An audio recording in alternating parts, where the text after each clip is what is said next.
Alors, donc, l'exercice 1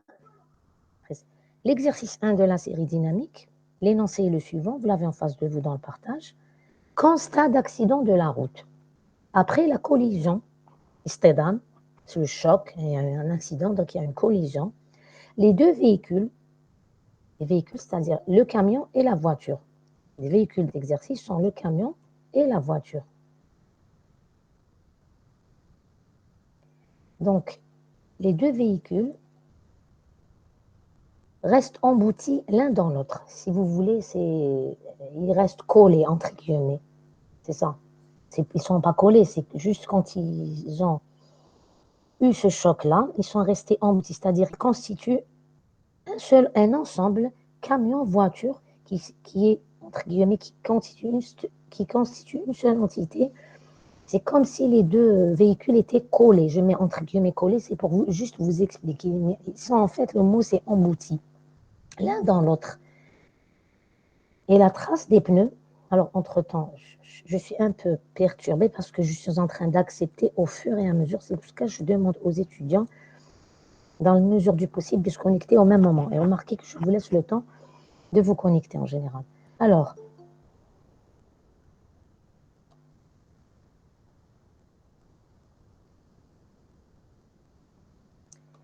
restent emboutis l'un dans l'autre. Et la trace des roues indique une trajectoire à 45 degrés des deux routes. Voilà. Ce qui fait, il se passe la chose suivante. Vous avez un camion qui a une masse de 2 tonnes, 2T c'est 2 tonnes, donc 2000 kilos, qui vient de gauche, de la route de gauche, qui arrive au milieu de ce cas de chemin. Et il y a la voiture qui arrive du bas, si vous voulez, du bas, parce qu'on regarde d'en haut, hein, d'accord. Et bon, j'essaie de vous expliquer ce que je vois en face de moi sur l'énoncé du TD. Mais en fait, c'est comme si quand on regardait de haut ce chemin, ce cas de chemin-là, cette intersection de deux routes. Donc, il y a la voiture qui arrive du bas, en face de vous, qui a une masse de 500 kg. Et ça, c'est avant l'accident, avant le choc, avant la collision. Et hop, il y a une collision. Donc, après cette collision, vous avez l'ensemble voiture et camion. Donc, la voiture à elle seule, si je la regardais, elle va aller dans une direction qui fait 45 degrés avec la route horizontale et la route verticale. Et le camion, puisqu'il est collé à cette voiture, puisqu'ils sont emboutis, va faire également un angle 45 degrés avec la route horizontale et la route verticale, puisque quand vous avez 45 degrés entre l'axe des X et la direction, ben, ce sera aussi 45 degrés entre l'axe des Y et la direction, vu que 45 degrés, c'est la moitié de 90 degrés. Pi sur 4, pi sur 2. D'accord. C'est la moitié de pi sur 2. Donc, avant, vous avez le camion seul, la voiture seule, qui viennent. Le choc, le camion et la voiture sont emboutis l'un dans l'autre. Et d'après la trace des pneus, parce qu'on regarde la trace des routes, la trace des roues, et ben, les pneus, l'ensemble camion-voiture va faire, après le choc, un angle de pi sur 4, 45 degrés, avec l'axe horizontal. Alors, on nous dit, alors ça, c'est typiquement un exercice de quantité de mouvement. Pourquoi? Parce qu'on voit le mouvement des deux véhicules avant le choc et après le choc. Et là, quand on a un choc, une collision, on n'a pas le choix, on applique le théorème de la conservation de la quantité de mouvement. Alors là, je pense que vous l'avez fait en cours, mais je vais rappeler rapidement c'est quoi ce principe. Qu'est-ce qui est demandé dans l'exercice? Si vous voulez, on aurait pu énoncer l'exercice d'une façon en vous disant véhicule fait un angle 0 avec l'axe horizontal, c'est le camion. Il entre en collision avec une voiture qui fait un angle pi sur 2 avec l'axe des X. Après la collision, chacun des deux véhicules est embouti. Les deux véhicules sont emboutis l'un dans l'autre et ils font, donc chacun, un angle de 45 degrés avec l'axe des X. Calculer, calculer la vitesse du camion avant la collision. Voilà, par exemple. Ou disons, calculer le rapport entre la vitesse du camion et la vitesse de la voiture avant la collision. C'est-à-dire, si la voiture elle avait une vitesse, Si la voiture, pardon, avait une vitesse, le camion aurait le double, le tiers, la moitié, 0,25. le- Bon, vous avez compris, c'est le rapport. Non, on vous a dit, on vous a énoncé l'exercice d'une autre manière. On vous a dit, un témoin affirme que le camion, un témoin shahad, un témoin affirme que le camion roulait très vite. Alors il a dit comme ça, oui, j'ai vu, il est arrivé vite, au moins 80 km/h. Est-ce qu'on peut croire ce témoin? C'est une autre façon de vous dire, est-ce que si je dis que la vitesse du camion avant le choc, c'était de 80 km/h et que je résous l'exercice, est-ce que les résultats que je trouverai sont raisonnables? Est-ce qu'ils ne sont pas, je n'aboutis pas à une contradiction? Donc je démarre de l'hypothèse du témoin.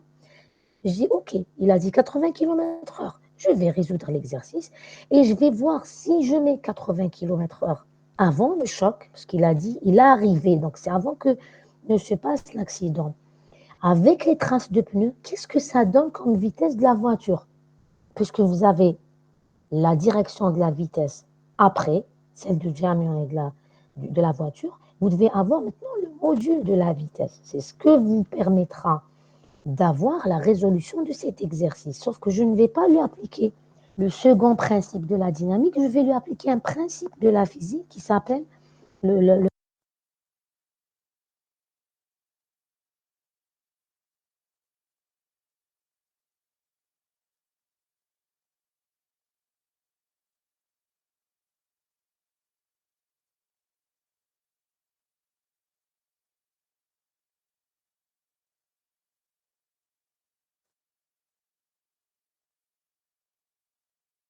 Comme ça,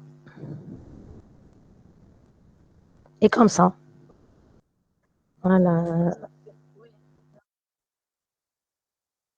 Bon, à quel moment vous avez loupé quelque chose? À quel moment vous. D'accord, très bien, j'ai compris. C'est bon. D'accord, ok, je vais continuer. D'accord, je le dis, je vais le répéter. Donc, je disais rapidement, nous allons résoudre l'exercice en utilisant un principe de la physique qui est le principe de conservation de la quantité de mouvement. انحفاظ كمية الحركة. Et la quantité de mouvement, c'est كمية الحركة. Et en fait, c'est un principe qui s'applique à une condition. Il faut que le système physique soit, on est l'hypothèse que le système physique est isolé, d'accord? Isolé, si vous préférez, cela veut dire qu'il n'y a pas de frottement. Vous savez très bien que dans les routes, il y a des frottements. Mais nous allons faire cette hypothèse parce que résoudre l'exercice avec l'hypothèse qu'il n'y a pas de frottement, pardon, va vous donner une idée de la solution. Hein, on est obligé de simplifier pour résoudre l'exercice. Va vous donner l'idée de la situation lorsqu'il y a des frottements. D'accord? Donc, résoudre sans frottement vous donne déjà des informations sur la situation avec frottement. D'accord? Donc, il faut que je précise que pour appliquer le principe de conservation de la quantité de mouvement, il faut que le système soit considéré, il faut que l'hypothèse soit satisfaite, qui est la suivante. Le système est isolé. Vous l'avez fait en cours, je n'ai pas détaillé cela. Donc, pour résoudre cet exercice, donc nous allons le résoudre. Maintenant, vous avez visualisé le système camion, la voiture et tout. D'ailleurs, je vais vous montrer le schéma sur le corrigé. Donc là, je vous coupe la présentation et je vous montre rapidement le corrigé. On va le faire.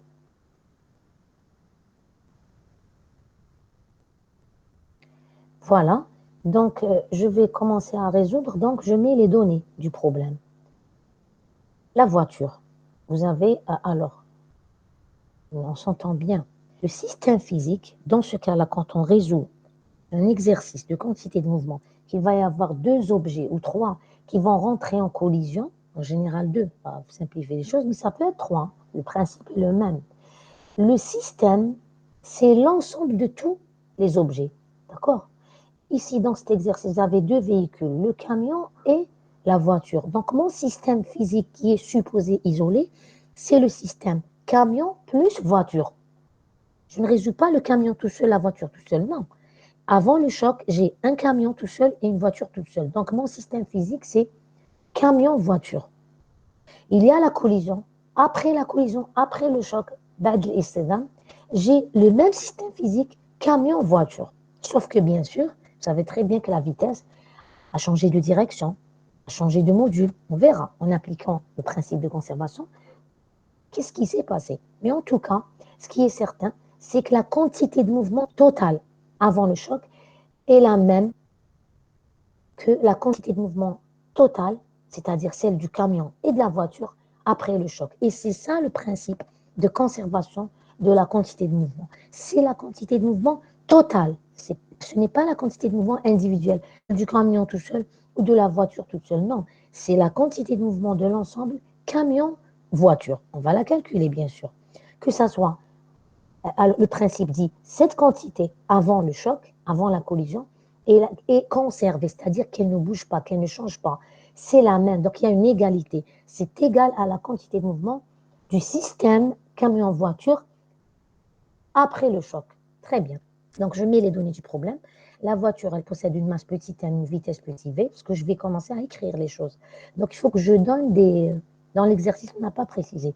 Donc c'est moi qui vais choisir les grandeurs physiques. Donc j'ai une voiture, un camion. La voiture est plus petite que le camion, donc je vais mettre petit m pour la voiture, petit v également comme bille de la voiture. Et cette masse, c'est 500 kg. Pour le camion, il a une masse grand M, c'est 2000 kg parce que c'est 2 tonnes, et une vitesse grand V. J'utilise maintenant le principe de conservation de la quantité de mouvement. En fait, le principe, il s'applique tout juste avant et tout juste après le choc.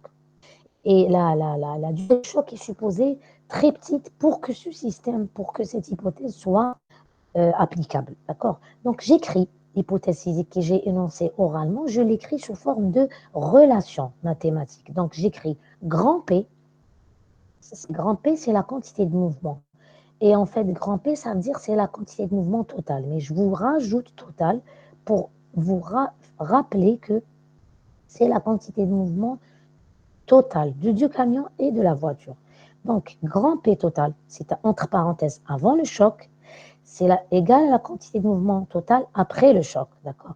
Et pour ne pas trimballer à chaque fois avant le choc et après le choc, je vais prendre la convention istilah que la quantité de mouvement avant le choc, c'est P total, et tout ce qui est après choc, je lui rajoute prime, d'accord? Le prime, ça veut dire c'est après le choc, donc j'écris P total égale P prime total. Et je me rappelle que ma convention, c'est le P sans prime, c'est avant le choc, et le P prime, quand je rajoute le prime, c'est après le choc. Ça, c'est l'équation étoile. Et je vous rappelle que de façon générale, P, ça c'est une relation générale, hein, je parle ni du camion ni de la voiture. La quantité de mouvement par définition est le produit de la masse par la vitesse. Donc P, c'est quoi comme grandeur physique? C'est 1V, vous l'avez déjà vu. Ou P total, c'est la quantité du système camion-voiture, je le précise, avant choc et P' après choc. Le système physique, c'est camion-voiture. Donc, maintenant, je vais détailler. C'est quoi P total? C'est quoi la quantité de mouvement total du camion et de la voiture? Elle est égale à quoi? Donc, comme les quantités de mouvement, la quantité de mouvement est une grandeur vectorielle, puisque c'est M fois V. Donc, on la traite comme on traite la vitesse. Quand vous avez un ensemble de mobiles qui se baladent, la vitesse totale, c'est la vitesse du premier plus la vitesse du deuxième. Attention, le plus, c'est une somme vectorielle. Donc, quand vous avez des grandeurs vectorielles, vous faites une somme vectorielle. C'est la même chose pour la quantité de mouvement, puisque ce n'est rien d'autre qu'une constante par une vitesse. C'est un vecteur, je la traite comme je dois traiter les vecteurs, c'est-à-dire leur somme obéit à la règle de somme des vecteurs. Donc, avant le choc, la quantité de mouvement totale, P total, c'est la quantité de mouvement de la voiture plus la quantité de mouvement du camion. Parce que mon système physique, c'est toujours, je le rappelle et j'insiste, camion plus voiture. Donc, je détaille. P total, c'est la quantité de mouvement de la voiture. Vous savez que par définition, c'est la masse par la vitesse. Et bien, comme la vitesse de la voiture, c'est petit v et sa masse, c'est petit m, ben, ça va donner petit m, petit v. Le camion, lui, qui a une masse grand M et une vitesse grand V, sa quantité de mouvement va être égale à grand M multiplié par grand V. Donc la quantité de mouvement total, c'est petit m petit v plus grand M grand V. Ça veut dire que c'est la quantité de mouvement avant le choc. De quel système physique? Nous n'allons pas répéter à chaque fois. Du système physique camion-voiture. Après le choc maintenant, il faut rajouter les primes, d'accord? Donc chaque grandeur dont on parle qui est évaluée après le choc, on lui met un prime, que ce soit la quantité de mouvement, que ce soit la vitesse. Bien sûr, je ne vais pas mettre prime à la masse, puisque la masse du véhicule ne change pas.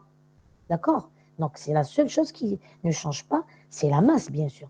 La quantité de mouvement varie après le choc parce que la vitesse varie. La preuve, vous avez vu, le camion arrivé de gauche, après le choc, il a un angle 45 degrés avec l'axe des X. La vitesse arrivée du bas, elle avait un angle 90 degrés avec l'axe des X. Après le choc, elle fait 45 degrés. Quand vous changez la direction d'un vecteur, vous avez changé le vecteur. D'accord? Donc, la quantité de mouvement total après le choc, c'est-à-dire P' total, c'est toujours la masse de la P voiture, P' voiture. Hein, ici, c'est P' voiture. Alors, je vais le faire sur l'espace chat, comme ça vous allez voir. Je ne vais pas utiliser les vecteurs parce que je n'ai pas de vecteur avec le clavier. Alors, la quantité de mouvement P', je mets indice total, égale petit p voiture, P', bien sûr, c'est-à-dire la quantité de mouvement de la voiture, je vais vous écrire, vous allez petit P' de la voiture, plus grand P', voilà, parce que c'est le camion, de, non, on ne veut pas utiliser grand P', je vais écrire petit P' du camion. D'accord? Et comme ça, voilà. Donc la quantité de mouvement total après la collision ou le choc, c'est la quantité de mouvement de la voiture après le choc, plus la quantité de mouvement du camion après le choc. C'est quoi? C'est la masse de la voiture, donc c'est petit n, multiplié par la vitesse. Or, la vitesse, comme le camion et la voiture sont emboutis, entre guillemets collés, donc ils vont avoir la même vitesse, puisque c'est un objet unique maintenant, camion, voiture, l'un embouti dans l'autre. Donc, c'est M petit V', je vais l'écrire quand même V', plus grand M multiplié par grand V'. D'accord? Or, embouti,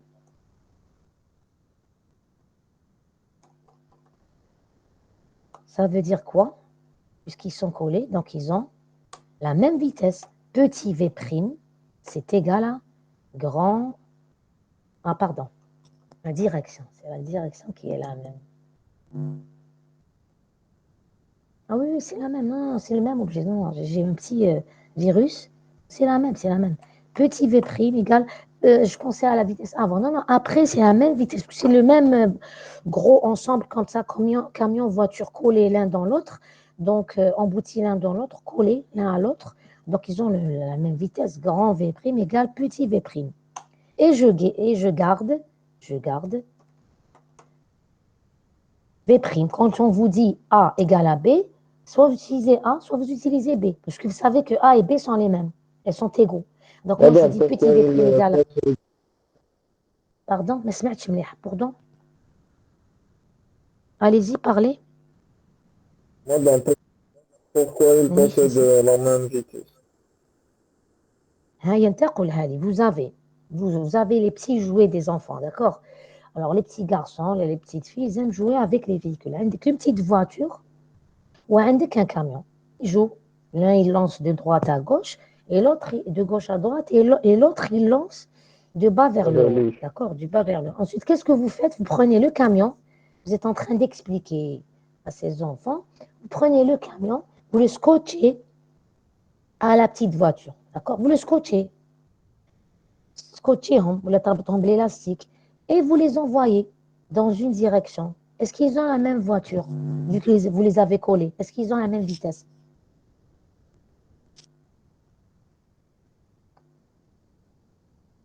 Non. Vous collez le camion à la voiture avec un Donc, élastique ou avec du scotch. Yulil, c'est un nouveau jouet.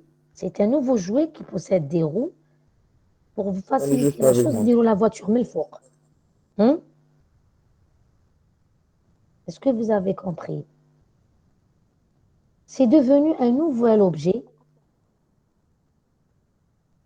معليش parler parce que je vous entends mieux. واش قال؟ والله ماني نسمعكم. Pourquoi il y a du son comme ça? Je répète, si jamais vous n'avez pas compris. نعاود, je prends les deux jouets. عندك un petit camion qui roule comme ça. Ils ont des roues et des jouets. Vous avez une petite voiture. Ça se voit là. Vous les prenez, d'accord? Des gens qui ont le même niveau à peu près, entre les roues, le châssis, c'est la même distance pour que ça puisse rouler à peu près. En bas, vous les scotchez ou là, vous faites un élastique. Vous les collez à l'aide d'un élastique ou à l'aide d'un scotch. Et vous les envoyez comme ça avec la main. Ils roulent ou là, ils ne roulent pas? Ils roulent. Allez, supposons que ça a marché, ils roulent. Ils ont la même vitesse ou pas? Répondez juste à ça. Classe, donc vous comprenez, c'est parce qu'ils sont devenus emboutis, ils sont emboutis l'un dans l'autre, donc ils ont été collés. D'ailleurs, des fois, si vous avez bien vu, des fois on voit ça dans les, je sais pas si vous avez vu ça, dans les carambolages et tout. Bon, je ne vous souhaite pas de voir ça. Ou là, dans les courses de voiture, je sais que c'est pas très évident, mais vous arrivez à voir, c'est comme s'il y a, par exemple, un véhicule qui pousse l'autre. Alors, il y a eu un carambolage. Il y a la voiture qui est rentrée dans l'autre voiture, mais ils ont encore la quantité de mouvement. Donc, ils roulent. Ils roulent dans la même direction, ils ont la même vitesse. Parce que l'autre, il a freiné celui qui est derrière. Et celui qui est derrière, s'il pousse celui qui est d'avant, ils vont avoir, puisqu'ils ont été collés, ils vont avoir la même vitesse. Que ce soit la direction, on le voit. Que ce soit le sens, on le voit. Mais non, je parle du cas où ils sont emboutis. Et bien sûr, ils ont la même le même module de la vitesse, qui sont devenus un objet unique. Est-ce que vous avez compris, jeune homme? Oui, madame, merci. Très bien, merci. Donc, comme je mets petit v égale v prime, je reviens au partage là. Ça, c'était juste sur le petit, euh, comment dire?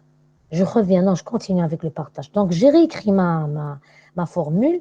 P prime indice total est égal donc, je remplace P petit m multiplié par, au lieu de mettre v prime petit, alors je vous ai dit quand je vous dis A égale B, au lieu d'écrire A et B, j'écris soit A, soit B. Moi, j'ai choisi d'écrire grand V prime. Je choisis l'un des lignes de lettres.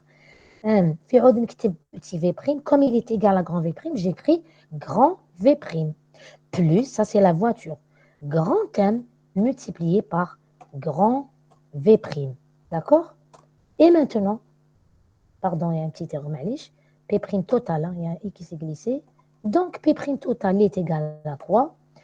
Quand vous avez V' qui est commun aux deux termes, M, V', grand M, V', ben, je vais mettre grand V', en, comment on appelle ça?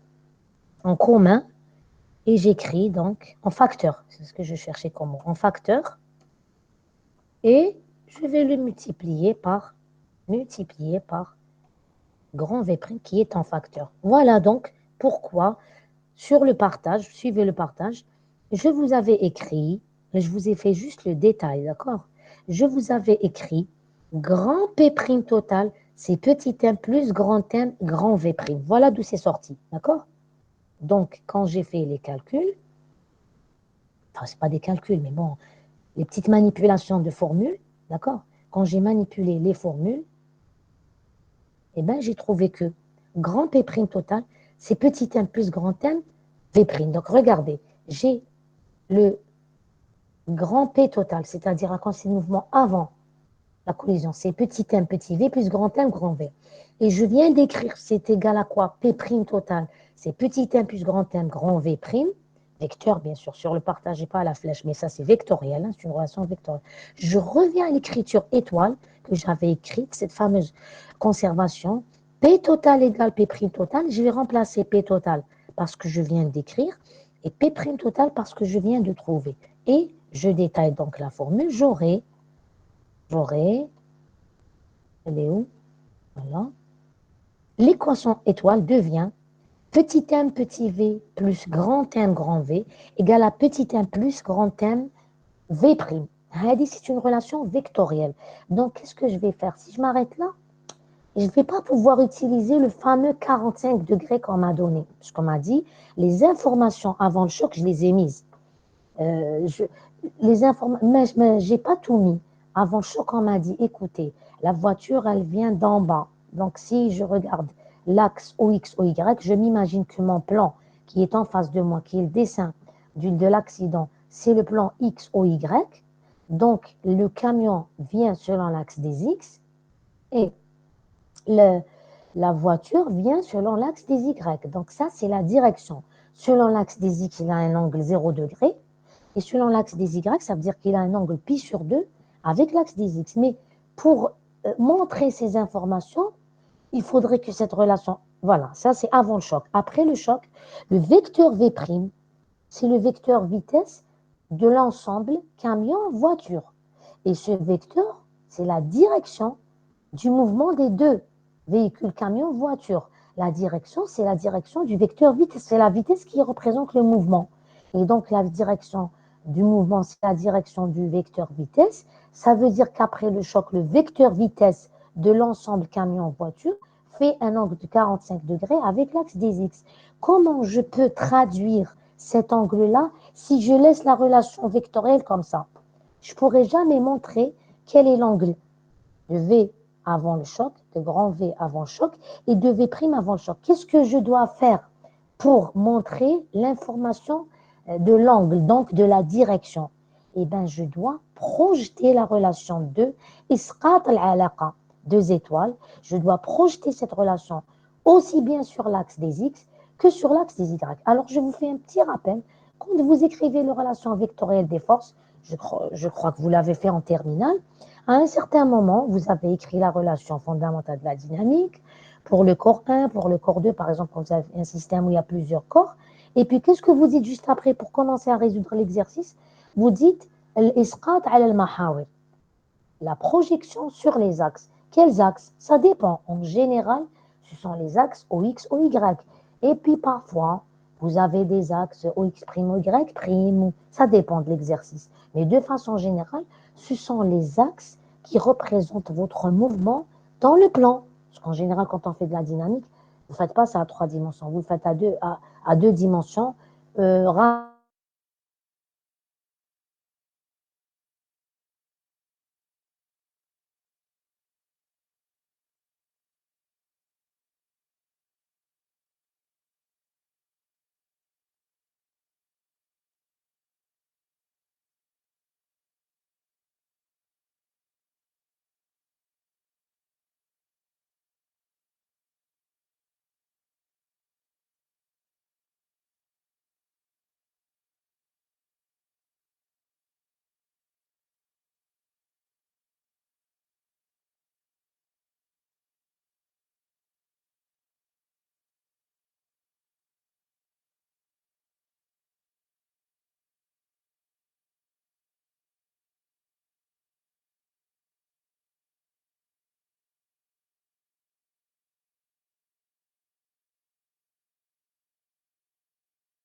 Donc, je les représente par un seul vecteur que j'appelle V'.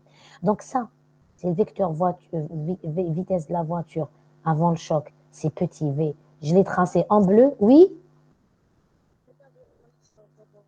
Oh là là, attendez. De- À partir de quel point? Est-ce que c'est le cas de tout le monde ou c'est juste vous? معليش. À partir de quel point? وين حبستي? D'accord, attendez. Je dois aller à la figure. Celle-là, voilà. 2 secondes. C'est pénible parce que j'ai plusieurs fenêtres qui sont ouvertes. Alors, 2 minutes, hein, 2 minutes. Voilà, normalement, vous n'avez pas perdu grand-chose parce que j'expliquais un cas particulier. Voilà, on est arrivé là. Et j'étais en train d'expliquer l'angle, que la voiture faisait un angle. Est-ce que là, vous avez écouté?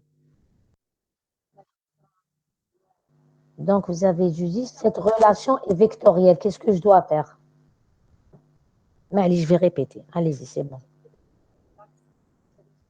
Voilà, et ben c'est ça. Là, je vais répéter rapidement. Donc, je disais, c'est une relation vectorielle. La relation deux étoiles est une relation vectorielle. علاقة شعاعية.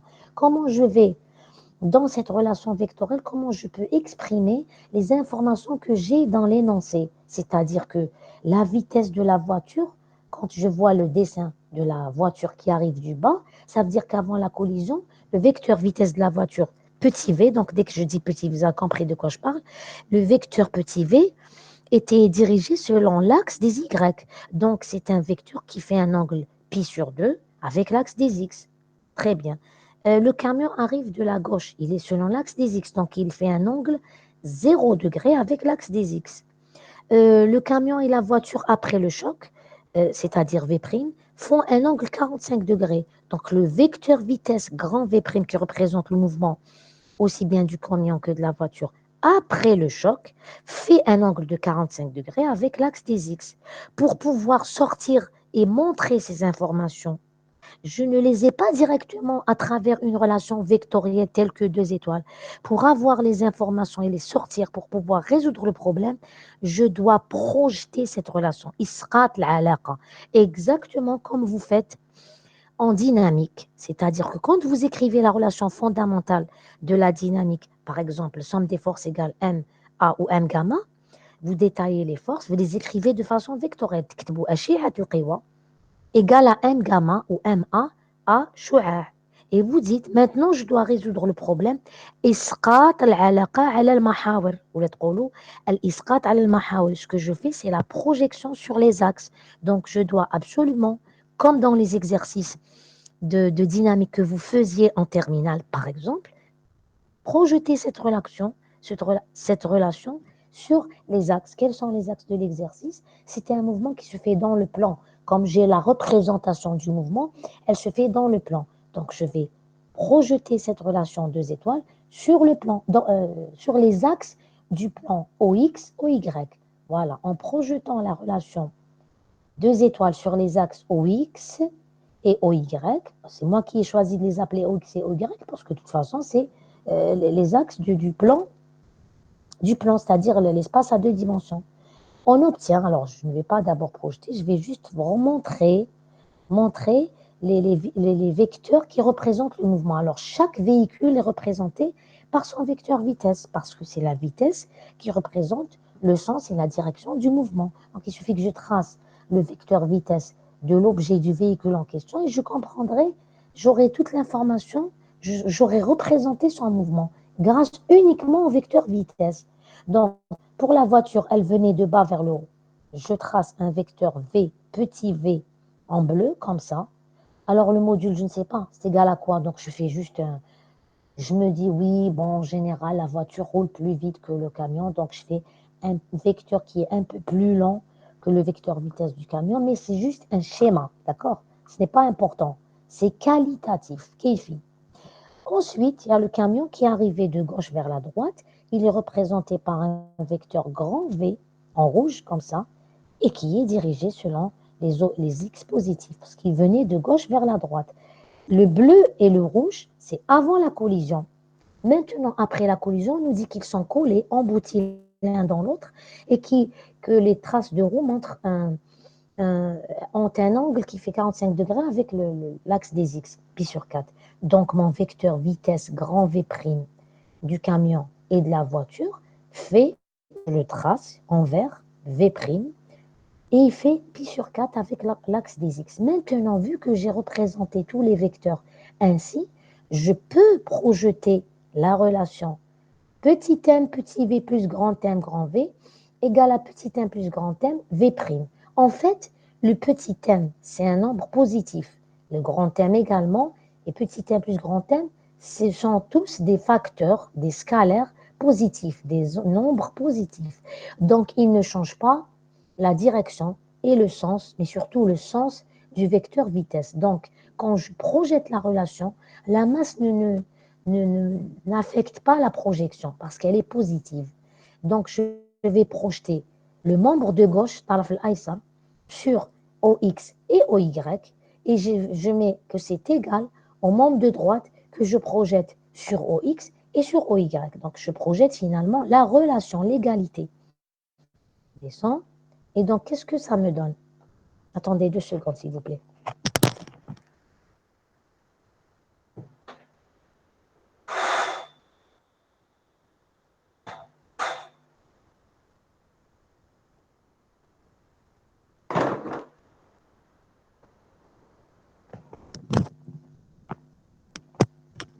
Est-ce que vous entendez toujours? Très bien. Donc, je projette. Qu'est-ce que ça me donne? Je vous rappelle que c'était écrit. Je reprends, comme ça, je vais diminuer et vous allez voir les deux. Je vais faire du 25 à peu près. Et je vais faire ça. Voilà. Voilà. Comme ça, vous allez voir la relation. Je vais projeter petit m, petit v plus grand m, grand v sur l'axe des x. Ça me donne quoi? Alors, petit m, petit v plus grand m, grand v, je le projette sur OX. Regardez. Je projette tout ça sur OX. Je commence par le membre de gauche, par la flaïsa. Alors, je commence bien sûr par petit m, petit v. Bon, le petit m, je dis, il ne gêne pas, donc je vais projeter petit v. Petit v, c'est un vecteur qui est selon l'axe des y. Je vais le projeter sur EX. Je le fais tomber sur l'axe OX. Ça donne quoi? Ça donne 0, parce qu'il est sur l'axe des Y. Et la projection, c'est une projection verticale, c'est-à-dire selon un angle pi sur 2. Et quand je projette une droite comme ça, de façon verticale sur l'axe OX, alors qu'elle fait un angle pi sur 2, eh bien ça va me donner 0. Elle tombe sur 0. Donc ça me donne, ça donne 0. 0 plus, alors, grand M, grand V. Grand M, grand V, je projette un vecteur qui est égal à grand V, qui est selon l'axe des X, sur l'axe des X. Eh bien, je trouve cette longueur-là, module de V, grand V. Donc, ça vous donne grand M, grand V. C'est une erreur de ma part ici. J'ai mis petit m, c'est grand M. Vous la corrigerez, mais vous allez le voir dans la relation en bas que c'est un grand M. Donc ici, c'est une erreur. Logiquement, vous dites, c'est pas possible que je multiplie un petit par un grand, parce qu'on a dit, la voiture, elle est petite, petit m, petit v. Le camion est grand, grand M, grand V. Si vous voyez petit multiplié par grand, ça veut dire qu'il y a une erreur. Et là, je sais que je parle de grand V, donc forcément que le petit m, c'est grand M. Parce que le petit m de petit v est réduit à 0 quand je le projette. Il reste le grand M, grand V. Donc le grand V, il donne le module de V, parce que je le projette sur l'axe des X, je le trouve lui-même. Il est identique à lui-même. Donc ça donne grand M, grand V est égal à quoi? Alors, regardez le membre de droite maintenant que je vais projeter. Donc je mets petit m plus grand M, puisqu'il ne change rien à ma projection. C'est le vecteur qui m'intéresse. Je projette le vecteur V' sur l'axe des X. Alors, projeter un vecteur qui possède un angle égal à pi sur 4 avec l'axe des X sur l'axe des X, ça, je vous laisse le démontrer chez vous, ça va donner le module du vecteur multiplié par le cosinus de l'angle. Donc, c'est V' cosinus pi sur 4. Pourquoi? Rapidement, je dessine le triangle rectangle, مثلث القائم, et je dis cosinus de cet angle-là. C'est pi sur 4, mais je dis de façon générale θ. Comme ça, Ça ne vous mélange pas les pinceaux. Cosinus θ, c'est égal à côté adjacent, المجاور, sur l'hypoténuse, al-watr. D'accord. Donc, le watr, le mujawir que je cherche, parce que je cherche la projection de V'. Le côté adjacent que je cherche, c'est donc égal à cosinus pi sur 4 multiplié par l'hypoténuse qui est la longueur de V'. Donc, cette longueur-là qui est la projection de V' sur l'axe des X, c'est ça multiplié par cosinus de pi sur 4. Donc, c'est V', longueur, module, multiplié par cosinus de l'angle qui, dans cet exercice, est égal à pi sur 4. Donc, j'ai réussi à projeter la relation deux étoiles sur l'axe OX. Je fais exactement la même chose avec l'axe OY. Je vais donc projeter petit m, petit v, donc finalement petit v, sur l'axe OY. Or, petit v, il est déjà selon OY. Donc, quand je le fais tomber, je le projette sur OY, je trouve cette longueur-là. C'est le module du vecteur petit v. Avec le petit m, j'aurai petit m, petit v. Maintenant, je vais projeter grand m, grand v, donc finalement le vecteur grand v, qui est selon OX, je le projette, donc l'isqat amoudi, je le projette, la projection est verticale, sur l'axe des Y, projeter un vecteur qui fait pi sur 2 avec l'axe sur lequel je veux le projeter, va donner 0. Puisque quand je le fais tomber comme ça verticalement, je trouve 0. Il n'a pas de composante selon OY, donc quand je le projette sur OY, je trouve 0. Ça veut dire que ça me donne petit m, petit v que j'avais trouvé, plus 0. Plus 0 est égal à quoi? Petit m plus grand m, ça ne change rien à la projection. Le grand V', je vais le projeter sur l'axe des Y. Alors, cet angle-là, θ, il se retrouve ici. زاويتان متبادلتان داخليا. Ce que je fais, je projette verticalement, ça va être parallèle à ça. Deux droites parallèles avec un axe qui les coupe. مستقيما متوازيان قاطع لهما. Cet angle-là et cet angle-là, ce sont deux angles, je ne sais pas comment on dit d'ailleurs en français. متبادلتان داخليا. Je ne connais pas le terme en français. Et donc, l'angle ici, je vais dire sinus de cet angle, c'est égal à côté opposé, pardon.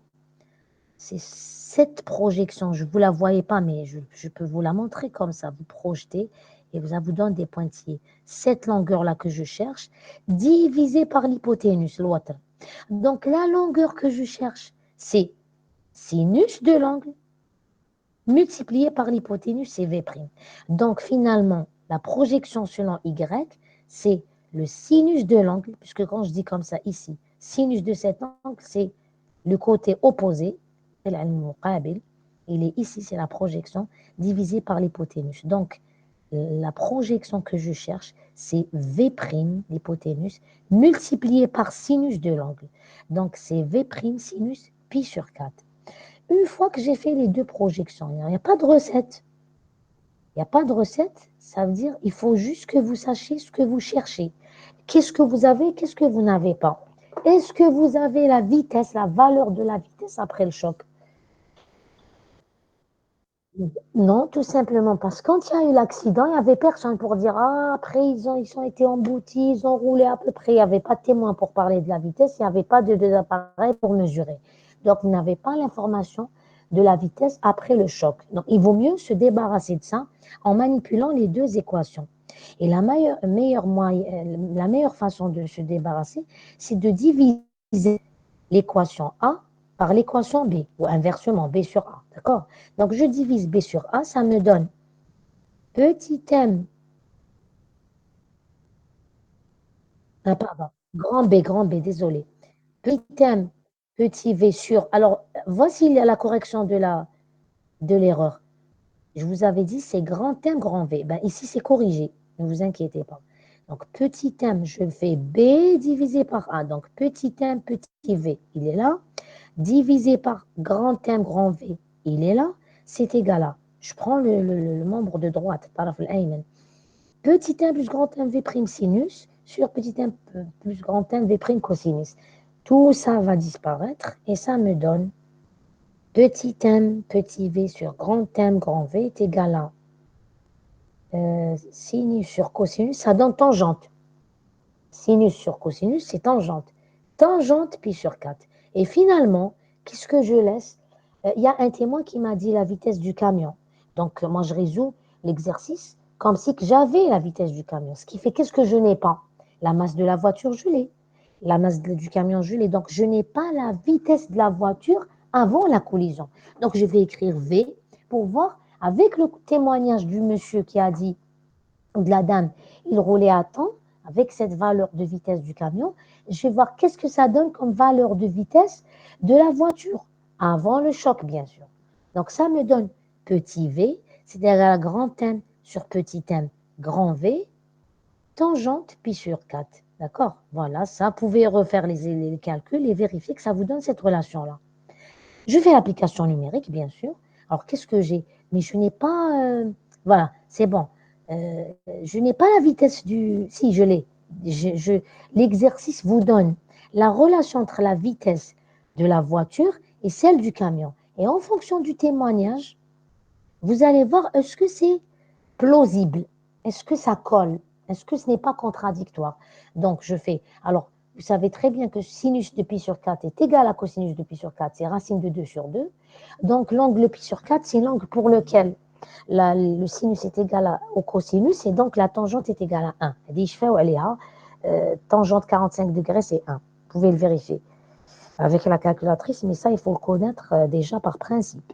Donc, tangente pi sur 4 est égal à 1, ça veut dire que petit v, quand vous faites l'application numérique, grand M, c'est 2000 kg, petit m, c'est 500 kg, tangente, c'est 1, et grand V, il reste grand V. Donc, vous obtenez, en résolvant le problème, sans parler du témoignage de X ou de Y, personne, vous avez la résolution de l'exercice en supposant la conservation de la quantité de mouvement, la vitesse de la voiture avant le choc était égale à 4 fois la vitesse du camion.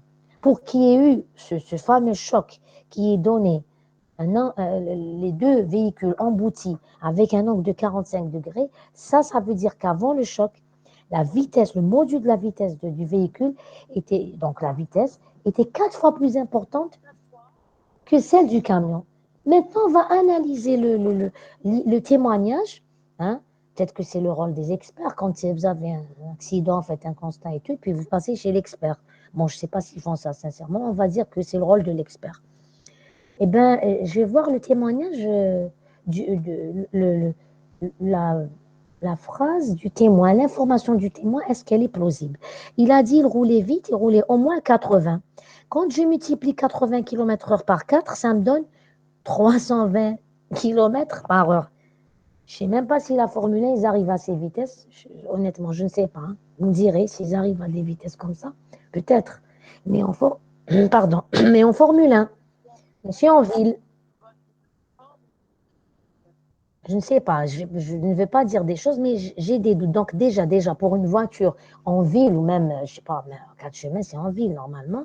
Si le camion roulait à 80 km/h, alors ça voudra dire que la voiture avait une vitesse de 320 km/h. C'est impossible. Je ne sais même pas si on arrive avec les voitures habituelles à cette vitesse dans la conception de la voiture.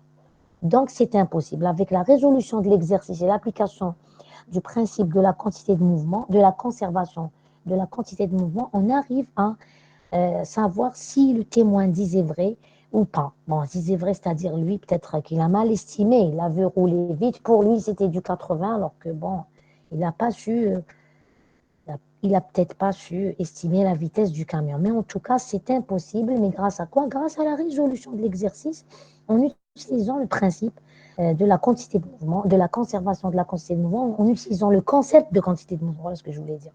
Donc, si vous n'avez pas de questions, voilà, donc je vous ai dit, c'est une façon de poser l'exercice avec des termes de situation, on va dire, entre guillemets, de tous les jours qu'on ne souhaite à personne. Hein, l'accident ne souhaite à personne. Voilà, si vous avez des questions, vous me les posez, sinon on passe à l'exercice prochain.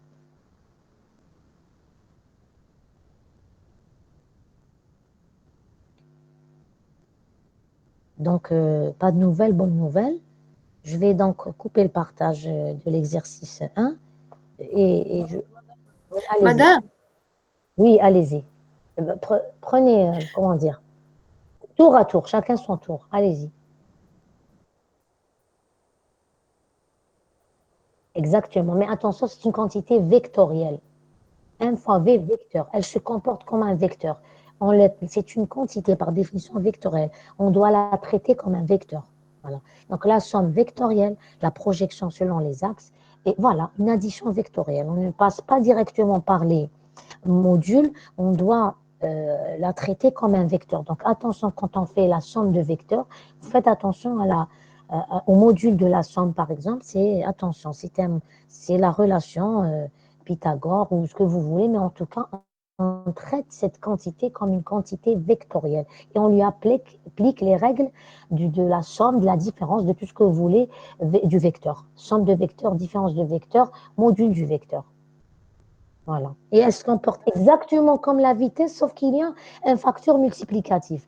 D'ailleurs, c'est presque la vitesse, hein, c'est la même chose que la vitesse, puisque le facteur multiplicatif, la masse, est positif. Donc la seule chose qui change, c'est d'abord l'unité. Hein. Ce n'est pas une vitesse. C'est une vitesse, une quantité de mouvement. D'accord. Ce n'est pas ce n'est pas une vitesse comme grandeur physique, mais vectoriellement, c'est la même chose.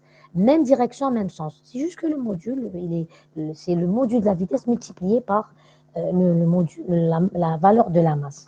Donc, sur le plan géométrique, elle se comporte comme la vitesse. Sur le plan physique, elle n'a pas la même unité, elle n'a pas la même valeur. Voilà, c'est normal. Est-ce que j'ai répondu à votre question? Très bien. L'autre personne, l'autre question?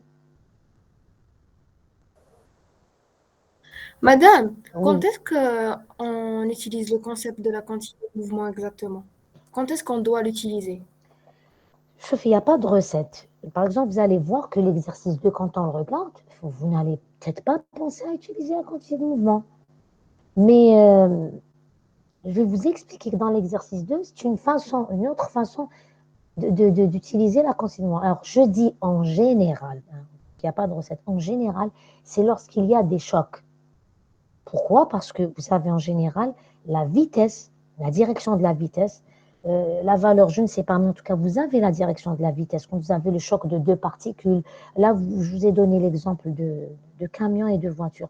Mais vous pouvez avoir des particules élémentaires dans des accélérateurs de particules, d'accord? Dans des réactions nucléaires, dans des collisions, euh, comment on appelle ça?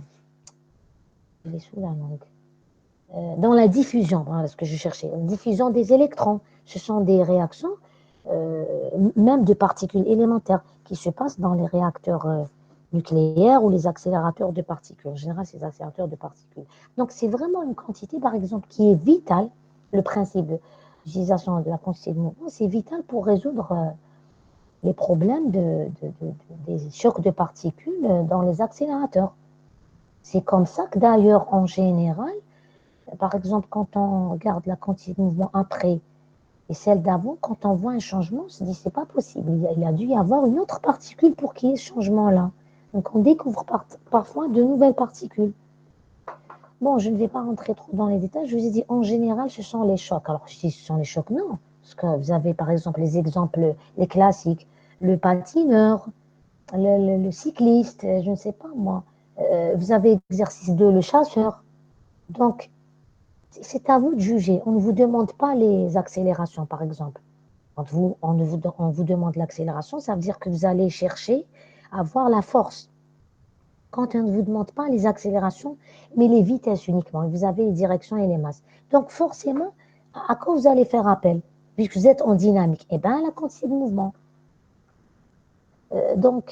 Disons que à la langue, vous allez tout de suite détecter si un exercice peut se traiter avec le principe. Par exemple, le deuxième principe de la dynamique, somme des forces égale M pour l'accélération, ou bien avec le principe de conservation de quantité de mouvement. Mais celui-là, il faudra préciser en général, si on ne le fait pas, c'est dommage, que le système est supposé isolé pour qu'on puisse utiliser ce principe. D'accord? Vous allez voir que, alors, la chose dont je voulais parler et qui va nous introduire l'exercice 2, c'est que quelque part, vous dites quand est-ce qu'on utilise la quantité de mouvement. Quand on vous énonce Le deuxième principe de la dynamique, somme des forces égale MA. En fait, je peux très bien vous dire la somme des forces. Alors, c'est MA. Le A, c'est quoi l'accélération? C'est delta V sur delta T. Alors, imaginez un instant. Alors, je vais l'écrire. Hein.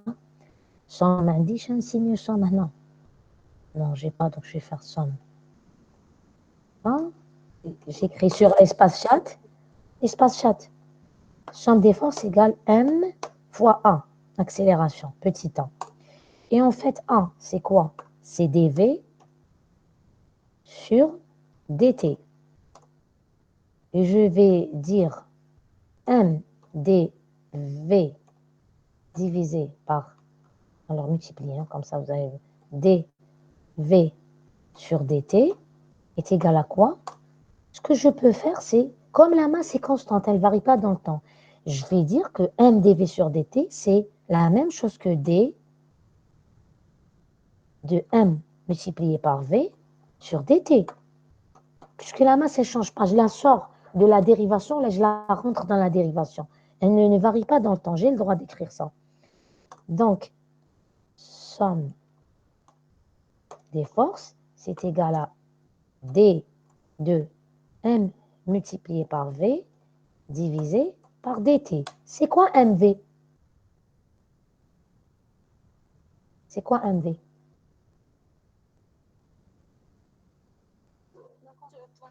D'accord, donc, somme des forces, c'est égal à dP sur dt. Donc, la somme des forces, c'est la variation de la quantité de mouvement.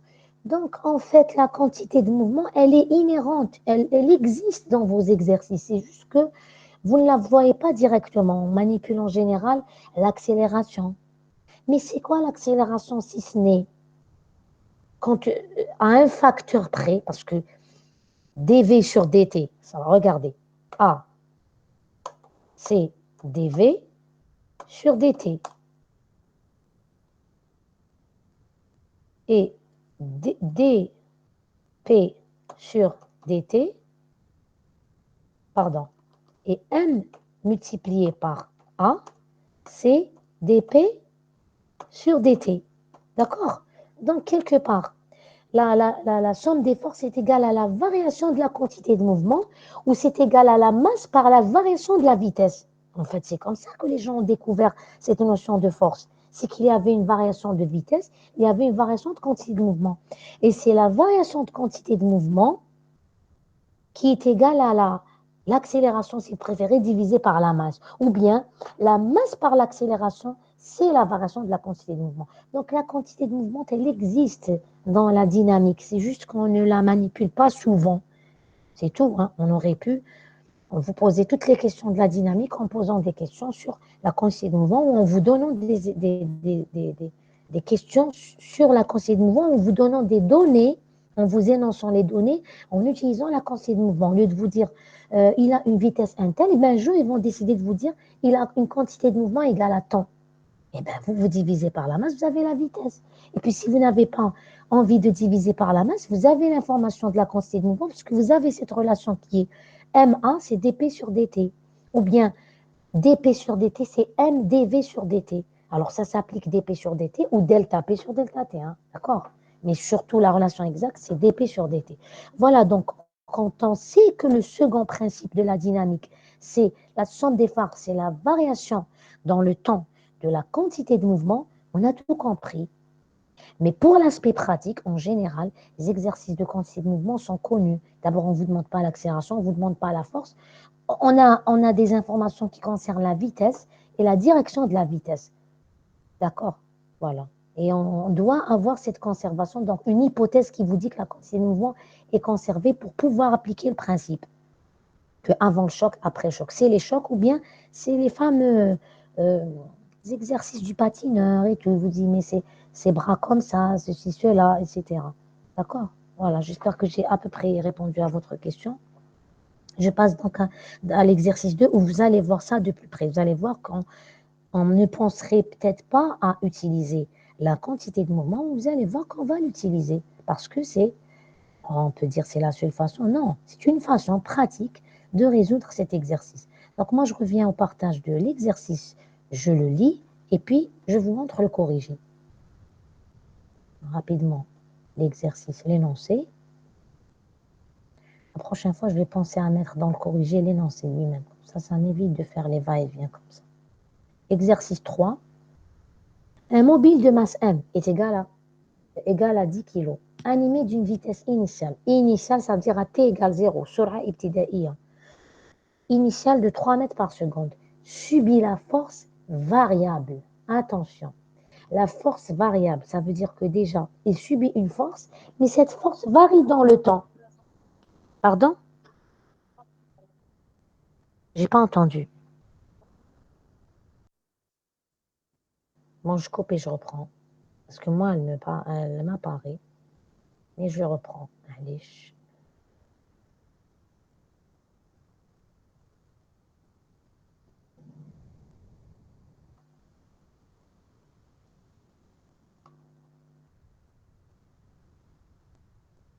Est-ce que comme ça, vous voyez? Attendez, ça arrive, hein, attendez. Est-ce que là, ça... Très bien.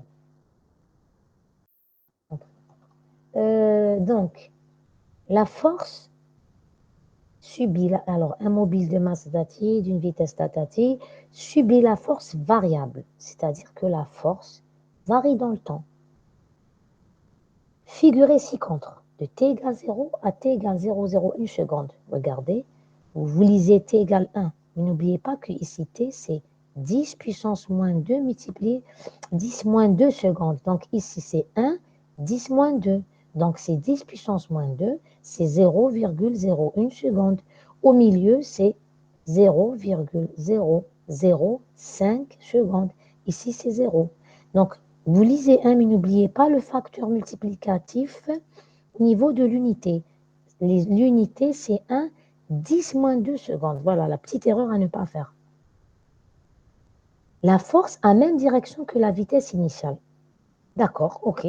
On garde l'information que la force, elle a la même direction que la vitesse initiale. Alors, la même direction, on n'a pas dit chance.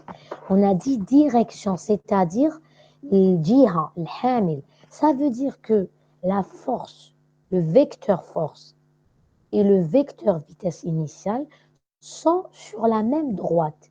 Soit ils sont dans le même sens, ils regardent dans du même côté. Voilà, leur flèche pointe du même côté. Soit ils sont dans des sens opposés, dans le dos, si vous préférez. D'accord? Donc, avoir la même direction, c'est être sur la même droite. Donc, le vecteur force et le vecteur vitesse initiale, à t égale 0, sont sur la même droite. D'ailleurs, on vous demande de calculer la vitesse finale quand la force a le même sens que la vitesse initiale. Et dans le deuxième cas, quand la force a un sens opposé à la vitesse initiale. Ça veut dire que avoir la même direction peut signifier même sens, mais aussi sens opposé. Et nous, on va étudier les deux cas. Donc voilà, je récapitule. La force et la vitesse initiale sont sur la même droite. Et on va résoudre l'exercice pour deux situations différentes. Pour une situation où la force et la vitesse possèdent le même sens, nefs al-ittijah, d'accord? Et deuxième situation, lorsque la force et la vitesse ont des sens opposés, ittijah mu'akis, ittijahan muta'akisan, d'accord? Alors là, il regarde alors il est à la place 1er mai, et il regarde dans le sens de Sahchouhada, et l'autre, il regarde dans le sens de Belcourt, voilà, si vous préférez. Donc, dans des sens différents. Ou bien, ils regardent tous les deux dans le sens, dans l'un ou l'autre. Voilà. Donc, ça, c'est l'énoncé de l'exercice. Regardons aussi autre chose. Ici, la force varie. Et à t égale 0, elle est égale à 10 puissance 4 newtons, d'accord? Par exemple, ici, regardez, au milieu, elle va valoir 5 10 puissance 3, etc. Voilà, je donnais juste un exemple. Donc ici, au milieu, c'est entre 0 et 10 puissance 4, entre 0 et 10 000, c'est 5 000, donc c'est 5 10 puissance 3. Ici, entre 0 et 1, 10 moins 2, c'est 5 10 moins 3, ou bien 0,5 10 moins 2. Entre 0 et 1, c'est 0,5. 10 puissance moins 2, ne l'oubliez pas. Voilà, donc ça c'est l'énoncé. Rapidement, on revient au corrigé. Ah oui, une chose sur l'énoncé que dont je voulais vous parler. Alors, quelles sont les données de l'exercice? Nous avons la masse, c'est très bien. Nous avons une vitesse initiale, d'accord? 3 mètres par seconde. Nous avons une force, donc qui dit force, pense tout de suite accélération. Mais ce que je viens de raconter pour l'exercice 1, c'est qu'on a dit, soit on dit la somme des forces est égale à m multiplié par l'accélération, ou bien on peut énoncer le même principe, le même deuxième principe de la dynamique, deuxième loi de la dynamique, deuxième relation fondamentale de la dynamique, pardon, deuxième loi de Newton ou relation fondamentale de la dynamique, somme des forces égale delta dp sur dt, c'est-à-dire la variation dans le temps, bien sûr, quand je dis la variation dans le temps, de la quantité de mouvement. Tiens, ça me va ça, puisque j'ai une vitesse initiale et j'ai une vitesse finale. Donc j'ai une variation de vitesse. Donc je peux parler de variation de quantité de mouvement et je peux relier ça à la force. Donc je peux penser qu'il y a force et dire j'aurais besoin d'accélération ou ça implique accélération dans la tête, mais force implique aussi variation de quantité de mouvement. Et dès que je pense variation de quantité de mouvement, je pense variation de vitesse. Et quand je dis variation de vitesse et que j'ai une vitesse et qu'on me demande de calculer une autre vitesse, eh ben je me dis tout de suite, je peux le faire. Pourquoi?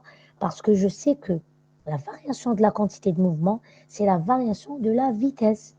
Donc, je peux résoudre cet exercice, pas en utilisant la, la, la, la quantité de mouvement, en utilisant toujours le même principe fondamental de la dynamique, mais au lieu de l'énoncer somme des forces égale MA, je l'énonce somme des forces égale dP sur dt, la variation de la quantité de mouvement. Et quand dans cet exercice, il y a une seule force, parce qu'on vous dit le animé subit la force. Un mobile subit la force. Il y a une seule force. Donc la somme des forces, c'est uniquement la force ici. Il y a une seule force. Donc je peux écrire la force est égale à la variation de la quantité de mouvement. Et cette variation de quantité de mouvement va me permettre d'accéder à une variation de vitesse. Et comme j'ai une vitesse initiale, quand on me demande une vitesse finale, eh ben c'est bon, je peux résoudre l'exercice. Déjà en regardant l'exercice, je sais ce que j'essaie de voir ce que je dois utiliser comme outil. Donc, je rappelle juste la question et je vais voir le corriger. Calculer la vitesse finale. Alors, le mot vitesse finale. Alors, initiale, on a compris, c'était égal 0. Et la vitesse finale, c'est la vitesse à quel moment?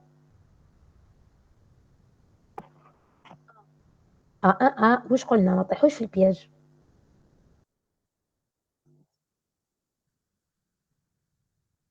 C'est-à-dire rapidement à t égale 0,01 seconde. Parce qu'en fait, à 0,01 seconde, la force est nulle.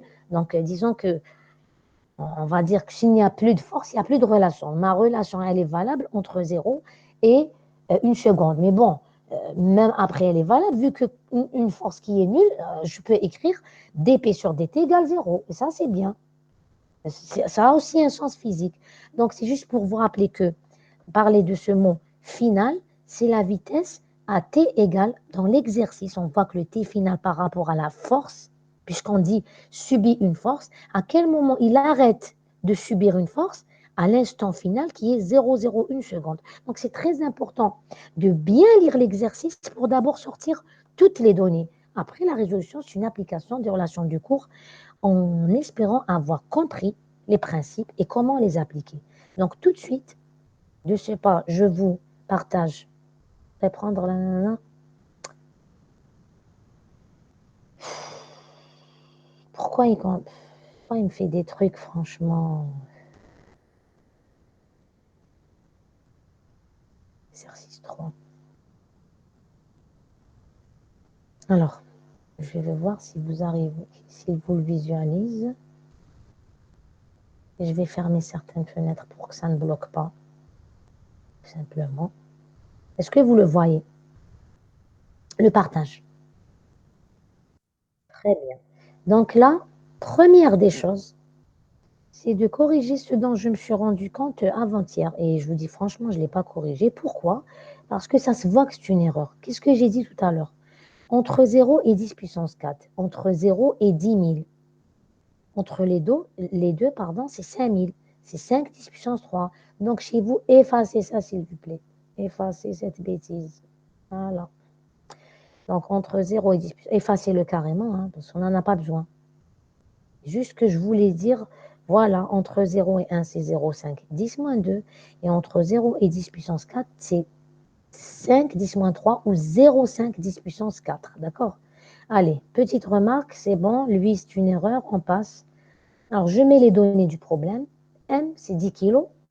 V0, c'est V de T égale 0, c'est 3 mètres par seconde. Et j'explique ce que je viens de vous dire, c'est-à-dire la relation fondamentale de la dynamique exprimée non par rapport à l'accélération, mais par rapport à la vitesse. D'accord?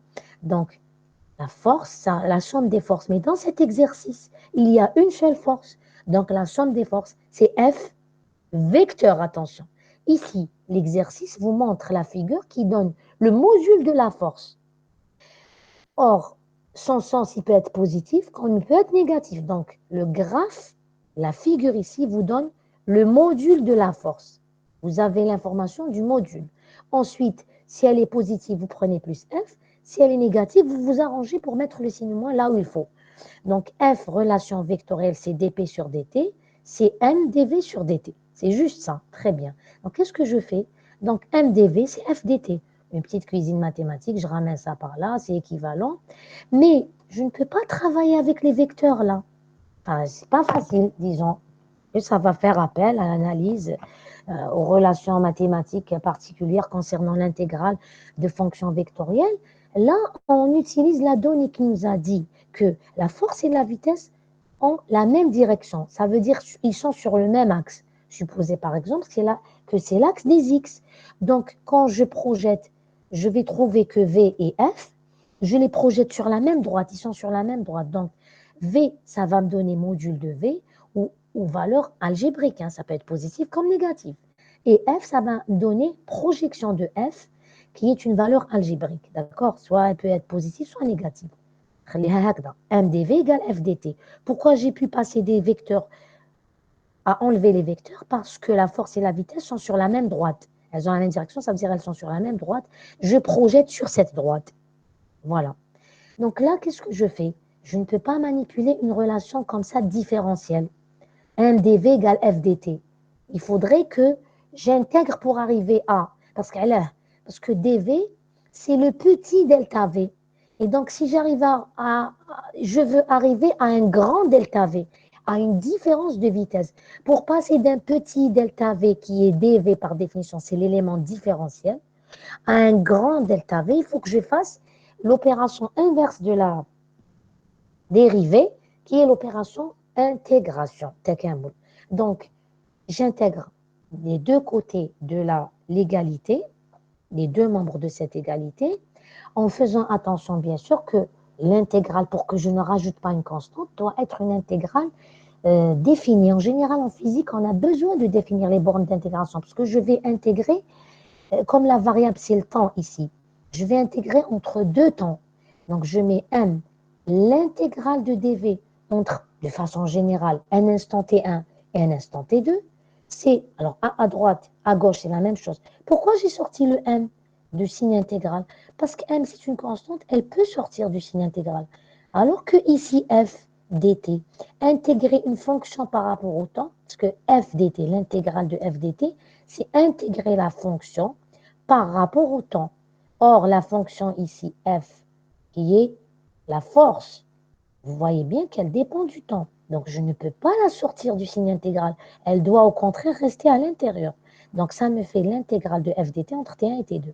Et c'est quoi? Par définition, je rajoute une information sur l'intégrale qui va m'aider à simplifier la résolution de l'exercice. D'accord? J'aurais pu m'arrêter là. F de t dt. Et je vous dis, ben, écoutez, écrivez-moi l'équation de cette droite. Là, le F, 2 minutes. Voilà. Écrivez-moi l'équation de cette droite-là, de la force en fonction du temps. C'est une droite qui a une pente négative. Elle s'écrit de façon générale F, qui est une fonction, c'est force F de t, c'est égal à une pente A multipliée par t, la variable, plus une constante qui est la force initiale, l'ordonnée à l'origine. L'ordonnée à l'origine, qui est ici, ça se voit, ça se lit directement, c'est 10 puissance 4. Et la pente, je la fais devant vous rapidement, c'est une pente négative. Donc, je dois trouver dans mon calcul une valeur négative. فرق العينات على فرق السينات. Delta Y sur delta X, delta force sur delta T. Alors 10, la fin c'est ça, la fin c'est 1. Donc la F de 1 c'est 0, enfin pardon, 1, 10 moins 2 c'est 0, 1. Donc F de 0, 0, 1 c'est 0, moins F de 0 c'est 10 moins 4, 10 puissance 4. Donc c'est 0 moins 10 puissance 4 divisé par 0, 0, 1 moins 0. Donc c'est moins 10 puissance 4 sur 10 moins 2. Donc, je fais monter le 10 moins 2 en haut, je trouve 10 puissance 2. Donc, c'est moins 10 puissance 6. Ça veut dire que ma force s'écrit comme étant, je vous l'écris rapidement sur l'espace chat, équation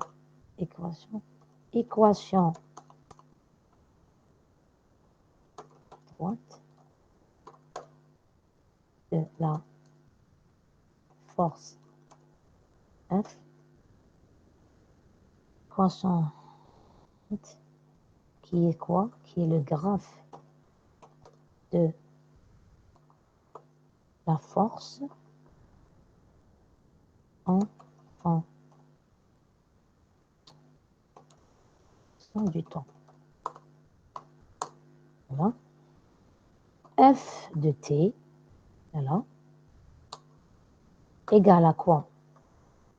C'est la constante A multipliée par t.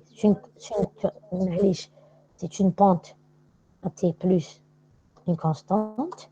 Et donc, la pente A est égale à moins 10 puissance 6. Et l'ordonnée à l'origine, c'est égal à 10 puissance 4.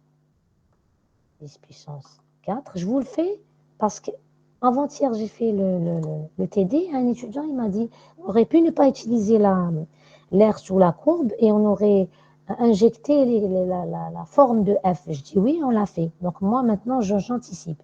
Je vous dis, si jamais, on aurait pu le faire comme ça et je vous présenterai ce que j'ai fait de façon simplifiée. Alors, ça vous fait F de t égale à moins 10 puissance 10 t plus 10 puissance 4. Est-ce que c'est bon? Voilà. F de t, c'est moins 10 puissance 6t plus 10 puissance 4. Alors, vous faites les calculs chez vous, on ne sait jamais, on se trompe. L'erreur est humaine, je le fais comme ça à froid, donc vous refaites les calculs chez vous. L'essentiel, c'est que je vous ai montré la méthode. Allez, disons que je me suis trompée, vous vous corrigez, mais la méthode est la même. Du coup, je reviens à la présentation. Du coup, alors je remets le 40% là. 42%, c'était quoi? Largeur de la page, je ne sais plus. C'est quoi ici? Essayons pleine largeur. Voilà, pleine largeur, c'est bon. Et donc, je reviens ici. Donc, j'arrive à l'équation m, l'intégrale de dv entre t1 et t2. Alors, l'intégrale de dv, j'aurais pu vous dire l'intégrale de 1 par rapport à v. L'intégrale de 1 par rapport à v. Ben, l'intégrale de 1 par rapport à v, c'est v. L'intégrale de 1 par rapport à t, c'est t. L'intégrale de 1 par rapport à x, c'est x. L'intégrale de dt, c'est t. L'intégrale de dx, c'est x. L'intégrale de dv, c'est v. Attention, entre deux instants t1 et t2.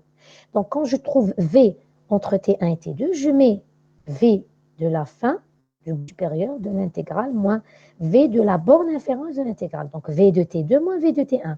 J'ai réglé ce problème-là. Le m qui était là, je l'ai descendu ici. 1 sur m, parce qu'il y avait m l'intégrale. Ça a donné V de T2 moins V de T1. Le 1, je l'ai descendu, je l'ai ramené au membre de droite, par Ayman. C'est égal à l'intégrale de f dt.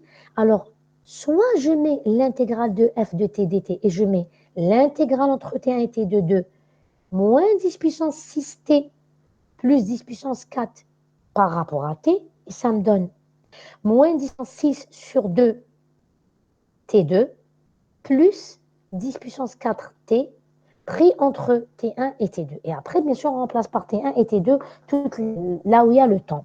Mais c'est aussi égal par définition. Nous savons très bien que écrire une intégrale d'une fonction par rapport au temps, c'est rien d'autre que l'air sous la courbe de cette fonction-là, c'est la force dans le temps, entre les instants t1 et t2. Et donc, je l'ai écrit ici, R sous la courbe f de t entre les instants t1 et t2. Et donc, je réécris la formule v de t2 moins v de t1, c'est 1 sur m, l'intégrale de t1 et de f de t dt. Et j'aurais pu ne pas écrire cette partie-là. Et je remplace, et je fais le calcul, et je trouve le résultat. Mais moi, je vous ai écrit l'air sous la courbe. Pourquoi? Parce que votre courbe étant, l'air sous la courbe étant la surface d'un triangle. C'est une quantité très facile à calculer. Donc, ça va être plus simple de calculer une surface d'un triangle que d'écrire l'équation d'une droite, de l'intégrale par rapport au temps, avec les risques d'erreur, parce que les étudiants parfois, les gens, pas que les étudiants, se trompent, c'est une source d'erreur, se trompent dans le calcul de l'intégrale. Mais bon, bien sûr, si vous vous concentrez, vous ne vous trompez pas. Par contre, l'air sous la courbe, c'est rapide. On ne peut pas se tromper. La surface d'un triangle, c'est la base multipliée par la hauteur. Attention, la base, c'est 10 moins 2, divisé par 2. Donc, vraiment, comme la forme de la courbe est une droite, le calcul de l'intégrale se résume à un calcul de surface simple. Donc, j'utilise le calcul de la surface. Mais je viens de vous montrer dans l'espace chat que puisque j'ai la formule de la force que j'ai sortie moi-même, l'équation de la droite, on l'a fait ensemble, on a sorti l'équation de la droite. Donc, la forme analytique, l'expression analytique de la force en fonction du temps, elle s'écrit moins 10 puissance 6t plus 10 puissance 4. Je peux donc calculer son intégrale et l'estimer entre deux instants t1 et t2. Je n'ai pas encore précisé quels sont ces instants. Vous allez me dire quels sont les instants que je vais choisir pour pouvoir répondre à la question. La question est trouver la vitesse à l'instant final. Qu'est-ce que j'ai comme donnée, moi? J'ai la vitesse initiale. Donc, quand j'utilise une formule comme ça, j'ai intérêt à utiliser la vitesse, l'instant de la vitesse que je veux chercher, c'est-à-dire l'instant final, c'est-à-dire 0,01 seconde, et T1, ne pas prendre une inconnue, sinon inconnue plus une inconnue, j'ai une inconnue plus une inconnue ou moins une inconnue, ça veut dire que j'aurai une équation et deux inconnues. Il est impossible de trouver une équation unique, d'accord? Donc, il faudrait que ça soit quelque chose de connu. Donc, je choisis T1 de telle sorte que V de T1 soit connu. Et bien, c'est direct. Je choisis T égale 0. J'ai l'information V0, qui est V de T égale 0, c'est 3 mètres par seconde. Donc, tout de suite, je sais ce que je choisis comme valeur de T1 et T2. Ici, je choisis un temps pour que je connaisse cette grandeur. C'est T égale 0, c'est V0, c'est 3 mètres par seconde. Et ici, je n'ai pas le choix. Je dois calculer la vitesse finale. Donc, je mets V de T final, où T final, c'est 0,01 seconde. D'accord? Donc, je réécris la formule avec les temps fixés. Maintenant, j'ai choisi les T1 et T2 de façon judicieuse, de façon intelligente, pour pouvoir répondre à la question, résoudre l'exercice. Donc, V de 0,01 seconde, moins V de 0, c'est V0, c'est 1 sur M. Au lieu d'utiliser la formule, je préfère utiliser l'air sous la courbe parce que c'est la surface d'un triangle, c'est très facile à calculer. L'air sous la courbe de la force, qui est une surface d'un triangle, entre 0 et 0,01 seconde, c'est-à-dire la surface de cet objet-là. Et cet objet-là, entre 0 et 0,01 seconde, c'est un triangle. C'est la surface de ce triangle. Je redescends. Mais avant de commencer à calculer, n'oubliez pas qu'on m'a dit, faites ce calcul, déterminez la vitesse finale. 1, lorsque la force a le même sens que la vitesse. Et 2, ils ont des vecteurs ont des sens opposés. Commençons par le cas 1, c'est-à-dire lorsque la force a le même sens que la vitesse. Alors, comment connaître le sens de la force? Le même sens de la vitesse initiale, pardon, je reprécise les choses, le même sens que la vitesse initiale. Alors, V0, dans l'exercice, on nous l'a donné positif. Donc, le sens du mouvement, donc, il est a priori, il est logiquement dans le sens positif, puisque V0 est positive et elle veut dire que la vitesse est dans le sens positif, et bien, puisque F est dans le même sens que V0 et que V0 est positif, donc je prends F positive. N'oubliez pas que ça, c'est une grandeur algébrique, la relation ici. F, grandeur algébrique, elle peut être positive comme négative. Voilà pourquoi. Parce que quand j'écris que F, c'est dP sur dt, c'est m dv sur dt, la variation de la vitesse, vous pouvez avoir une vitesse qui augmente, alors dv sur dt, c'est positif. Mais si votre vitesse diminue ici, la vitesse diminue, dv est négatif, ben f est négatif. Ça veut dire que ça, c'est une grandeur algébrique. Et ici, si vous préférez, le f de la courbe, je vais vous l'écrire dans l'espace chat. Le f du graphe f de t est en fait un module. C'est, en toute rigueur, il aurait fallu qu'ils tracent, qu'ils écrivent module. Alors je cherche la barre là, module. Elle est où la barre? Elle est là. Module de f, voilà, comme ça c'est très clair. Module de f en newton. D'accord? Donc quand je vous écris sur la courbe module de f en newton et que dans l'exercice là, vous avez f, ici c'est une grandeur algébrique. Ça peut être positif comme ça peut être négatif. Donc moi, quand je dis que f est dans le même sens que V0, ça veut dire que f est prise positive. Donc quand je réécris cette formule, V de 0, 0, 1 moins V de 0, c'est 1 sur 1. L'air sous la courbe du triangle entre 0 et 0, 0, 1 seconde, corrigez ici s'il vous plaît, c'est 0, 0, 1 seconde. Ça se voit parce que je me suis trompée. Eh bien, l'air, comme votre force est positive, la courbe de la force, mais chez la courbe du module de la force, la courbe de la force, c'est la même chose que le module, parce qu'elle est positive. La courbe comme dit, faut l'axe des temps. Votre courbe est au-dessus de l'axe des temps. Donc, son air, l'air sous la courbe, elle est positive. Donc, l'air que je calcule comme étant l'air du triangle, la base multipliée par la hauteur divisée par 2. La base, c'est 10 moins 2 secondes moins 0. La hauteur, c'est 10 puissance 4 moins 0. Regardez bien. La base, 10 puissance moins 2 moins 0. Donc, ça donne quoi, ça? C'est 10 moins 2.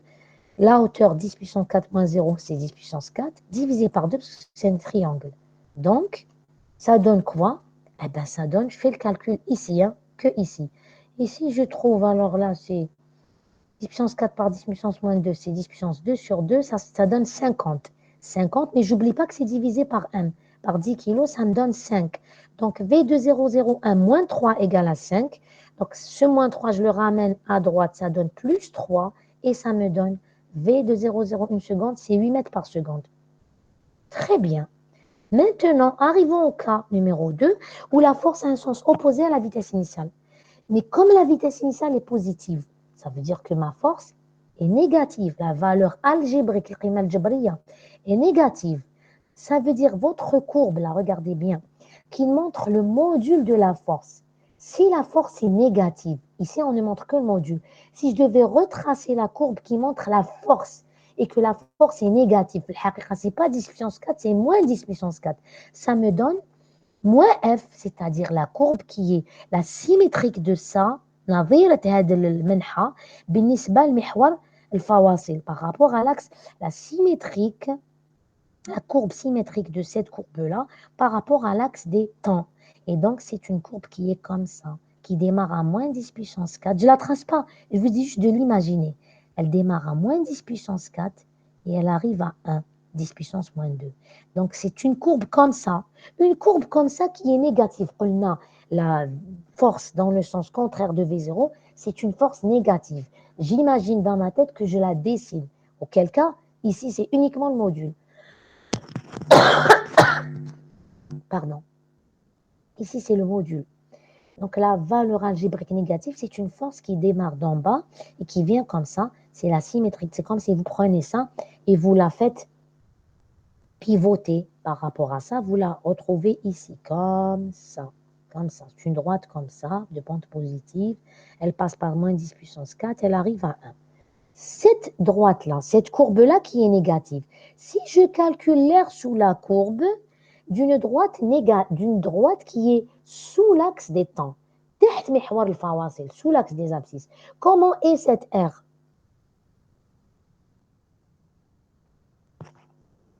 Comment est la surface? Elle est négative. Elle est négative. Ça veut dire que moi, vu que ma force, dans le deuxième cas, est dans le sens contraire de la vitesse initiale, donc elle est négative. Donc quand je calcule l'air sous la courbe, cette quantité, je la prends négative. Donc au lieu de mettre le 50 que j'ai trouvé, 10 puissance 4 moins 0 sur 10 puissance 4 moins 0 multiplié par 10 moins 2 moins 0 divisé par 2, toute cette quantité, je la multiplie par un signe moins. Je m'arrange pour la multiplier par un signe moins parce que la force est négative. Et donc, l'air sous la courbe d'une force négative est négative. Et à ce moment-là, qu'est-ce que j'obtiens? V de 0,01 moins 3, je n'oublie pas moins V de 0. C'est 1 sur 10 de moins 50. Ça me donne moins 5. Et quand je ramène moins 3 du côté droit, donc j'aurai moins 5. Moins 3 devient plus 3. Donc, moins 5 plus 3. Et ça me donne quoi? Je l'ai écrit, plus 3 moins 5, c'est moins 2. C'est moins 2. Je coupe rapidement, parce que là, je ne peux pas.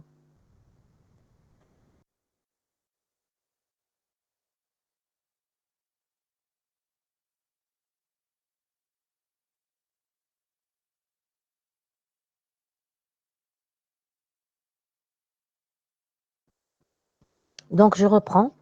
Je disais donc le résultat final, c'est que V, ça ne donne pas le même résultat. Heureusement, ça ne donne pas le même résultat que dans la partie où la vitesse est dans le même sens que la force, ça donne 8 mètres par seconde. Et bien ici, ça donne moins 2 mètres par seconde. Une question, qu'est-ce que ça veut dire une vitesse négative? On vient de trouver une vitesse en module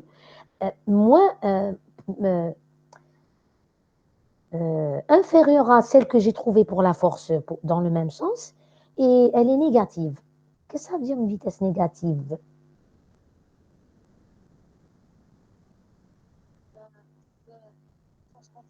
Le sens contraire du mouvement. Nous avons pris une vitesse initiale positive. Ça veut dire au départ, la vitesse initiale, c'est le sens du mouvement. Voilà. Parce que ça serait bête de prendre une vitesse initiale négative. On démarre déjà négatif. Non. On prend le sens positif comme étant le sens du mouvement. Donc le sens du mouvement à t égale 0. Ça commence à t égale 0. Maintenant, au cours du mouvement, je trouve une vitesse négative. Ça veut dire qu'elle est dans le sens contraire du sens du mouvement. On prend en général le sens du mouvement comme étant le sens positif. Positif. Par exemple, c'est le sens OX. Si je suis sur un axe OX, je dis, allez, le mouvement se fait sur OX, je choisis, hein, c'est pour juste vous montrer les choses. Donc, V0 est selon OX, ça veut dire qu'il pointe vers les X positifs, et à la fin, la vitesse à 0,01 seconde, elle est égale à moins 2, donc elle est dans le sens contraire de OX, elle est vers X', elle est dans le sens négatif, elle est dans le sens des X décroissants. Qu'est-ce que ça veut dire ça? J'ai démarré avec une vitesse initiale positive, le mouvement a fini avec une vitesse négative. Je vous lis ce que je vous ai écrit, je vous explique. Une vitesse négative veut dire que le mobile à 0,01 seconde se déplace dans le sens contraire à celui de V0 positif. Il y a eu un changement de sens au cours du mouvement. Pour qu'un mobile, alors je vous pose une question, pour qu'un mobile change de sens, il faut qu'il arrive à un point où sa vitesse s'annule. Ça, vous l'avez fait en terminale. Vous avez remarqué que quand on vous dit change de signe, il faut arriver à l'annulation de la vitesse pour qu'elle rebrousse chemin. Pour rebrousser chemin, il faut absolument arriver à annuler la vitesse. Pour qu'en plus, ensuite, on rebrousse chemin, on fait demi-tour. واش قلتي pardon mademoiselle واش قلتي اسمع عاودي يعطيك الصحة il y a un point où elle va s'annuler et donc elle rebrousse j'en change de signe parce qu'elle rebrousse chemin et en fait essayez de vous imaginer et c'est à cause de quoi? C'est à cause de la force. Alors imaginons un instant parce que c'est on a résolu le problème, c'est bon. On a répondu à la question, on peut vous dire allez, au revoir, bon courage, bon week-end et là, c'est bon. Mais là, interpréter le résultat, c'est encore mieux parce que la physique, ce ne sont pas des chiffres. La physique, ce sont des concepts. Il faudrait que les chiffres que j'obtienne me répondent à des questions pratiques. Qu'est-ce qui s'est passé dans ce mouvement? Alors, dans le premier cas, la vitesse, le mobile avait une vitesse initiale. Alors, imaginez une petite voiture, je ne sais pas moi, une petite voiture, par exemple, les petites voitures comme ça, électriques, hein, les jouets, vous la démarrez comme ça et vous la lancez. Et puis vous ramenez, vous venez vous-même, vous avez un petit appareil où vous la poussez, mais sauf que vous ne la poussez pas avec la même force. Vous la poussez en augmentant la force à chaque instant. Donc, vous imaginez bien que cette petite voiture va euh, arriver à un point. Alors, vous la poussez avec une force, mais en fait, votre force diminue au cours du temps. Mais quand même, les premiers temps, vous l'avez aidée dans le mouvement. Donc, elle se déplace et vous l'aidez, mais vers la fin, ça y est, vous ne la poussez plus. Donc, quelque part, vous l'avez aidée dans le mouvement. Elle a démarré dans le premier cas, hein, elle a démarré la voiture, la petite voiture, à 3 mètres par seconde. Vous l'avez poussée, mais avec une force décroissante, hein. Vous la poussez, après vous diminuez, vous diminuez, vous diminuez. Ou là, vous avez un appareil qui peut faire ça, hein, c'est comme vous voulez. Et elle arrive à quelle vitesse? V finale, lorsque c'est dans le même sens, à 8 mètres par seconde. Quand même, elle a démarré à 3, elle arrive à 8, elle arrive avec une vitesse importante. Comment ça se fait? Eh bien, vous l'avez aidée, vous l'avez poussée, vous avez introduit une force. La force a provoqué une accélération, une augmentation de la vitesse. Ah, pardon, désolé. J'ai oublié de couper encore une fois le son, mais c'est pas grave. Que 36 000 choses à faire. Voilà, j'ai enlevé le son, il ne me reste pas beaucoup. Donc, logiquement, le résultat est logique. Elle a démarré à 3 mètres par seconde. Vous l'avez poussée, la force a aidé le mobile, entre guillemets. C'est une force motrice parce qu'elle est dans le même sens du mouvement, dans le même sens que le mouvement, dans le même sens que la vitesse. Et bien, à la fin, la vitesse a augmenté. Maintenant, c'est le cas contraire qui est intéressant. La vitesse, la petite vitesse, la petite voiture là qu'on imagine, elle commence à rouler à 3 mètres par seconde. Vous la poussez au départ, mais elle vous dépasse 3 mètres par seconde, c'est quand même quelque chose. Donc, vous poussez au départ avec une grande force, après vous diminuez, vous diminuez, vous diminuez. Et ce qui se passe, c'est que malgré tout, à un certain moment en poussant, la vitesse diminue, même si votre force diminue, mais le mobile, vous l'empêchez de se déplacer. Il se déplace, mais sa vitesse diminue. Et à un certain moment, vous, en poussant, sa vitesse s'est annulée et vous avez poussé, donc vous avez réussi à le pousser en arrière. Donc, quelque part, le module de la vitesse a changé, mais lui, en fait, il se déplace à petite vitesse, se déplace en arrière. Et elle se déplace en arrière. Au départ, elle s'était arrêtée, mais comme la force continue à pousser, la vitesse augmente, puisqu'elle a démarré de zéro. Puisque maintenant qu'elle a changé de signe, la voiture se trouve dans le même sens que le mouvement de votre force. Et là, ça augmente jusqu'à arriver à 2 mètres par seconde. Sauf que le résultat final, c'est moins 2 mètres par seconde pour vous dire qu'elle a 2 mètres par seconde, mais elle se déplace dans le sens contraire. Et c'est logique vu que la force a commencé à pousser dans le sens contraire du mouvement, c'est-à-dire c'est une force résistante. Est-ce que à peu près avec ce petit schéma d'imagination, vous arrivez à expliquer pourquoi dans le premier cas, c'est une vitesse positive et elle est plus grande que V0, et pourquoi dans le deuxième cas, c'est une vitesse négative, à la limite plus grande ou plus petite, ce n'est pas important. C'est qu'elle est devenue négative, elle s'est annulée.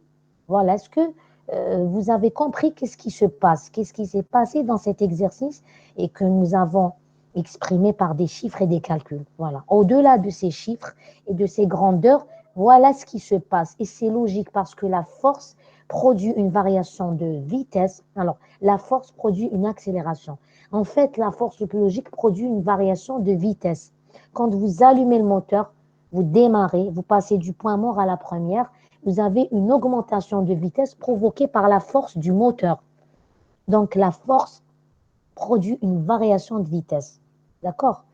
Euh, et donc une accélération et donc une variation de quantité de mouvement.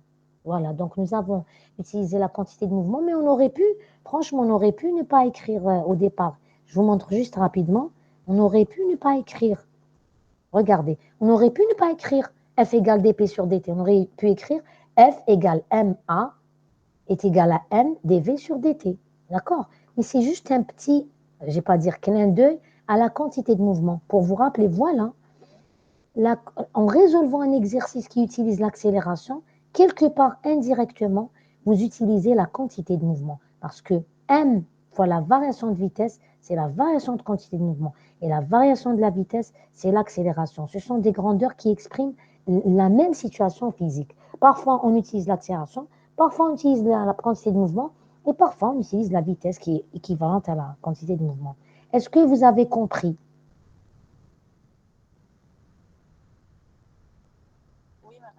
Donc, sur ce, je dois vous quitter parce que j'ai un cours en présentiel. Est-ce que vous avez des questions? Rapidement, là, vraiment, c'est rapide. Hein. Donc, j'ai expliqué plus que je n'ai pu. Donc, si vous avez des questions, vite, s'il vous plaît, rapidement. Sinon, on se donne rendez-vous la semaine prochaine, Inch'Allah, pour le prochain TD. Alors, tout de suite, je vous dis normalement, qu'est-ce qui est prévu? Alors, 1, 3, je crois que ce sont les exercices 6 et 8.